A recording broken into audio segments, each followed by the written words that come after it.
Let's talk about one of our favorite comments would be, I got shocked by 240 volts or I got shocked by 480. What's wrong with that statement? Chances are you probably just got shocked by 120 or 277. Here is a 120 volt leg. There's the other 120 volt leg. Total, you get 240 volts. To ground, you're going to get 120. Unless you put your hand on both wires that were both hot at the same time. Most likely you didn't get shocked by 240, you got shocked by 120. If you're leaning up against a fence or touching the ground or just didn't have great shoes on and you touched one of the hots, that was 120.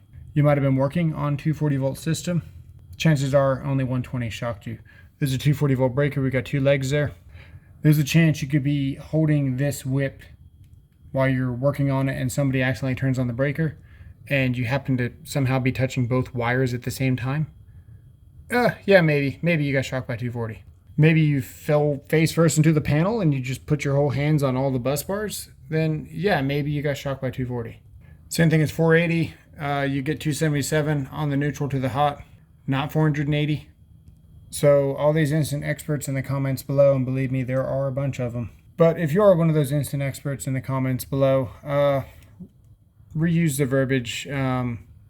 Got shocked by 120 or maybe 277 if you're on the ground, because chances are you're grounded and you hit one of the hots. Next favorite comment would be A and B phase. This is still single phase, so really you just have one phase. You got 120 on this leg, the neutral splits it, and you get 120 on this leg total for 240 volts. If we look at the windings here, you have 120 on A here, you've got the neutral in between, then you got 120 there. That's the transformer that supplies your house. If you want to call it A and B, sure, but just know that it's all single phase. By now you guys are probably starting to question this panel. I didn't wire it. The only thing I did to this panel was install the surge. But yeah, panel is what it is, existing.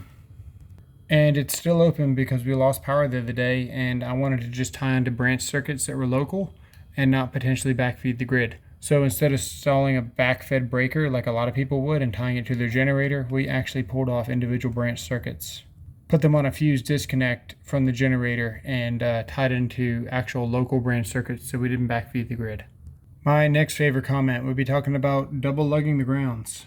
I love how people get on there and just justify running one individual wire and landing multiple strands to multiple lugs. There's installation instructions. There's a UL white book. There's a bunch of reasons why you shouldn't do it. Whether or not it probably works or not, it's not up for us to determine. It's been tested. It's laboratoried, whatever. In a court of law, what are you going to say to somebody? You know, either you followed the installation instructions or you didn't.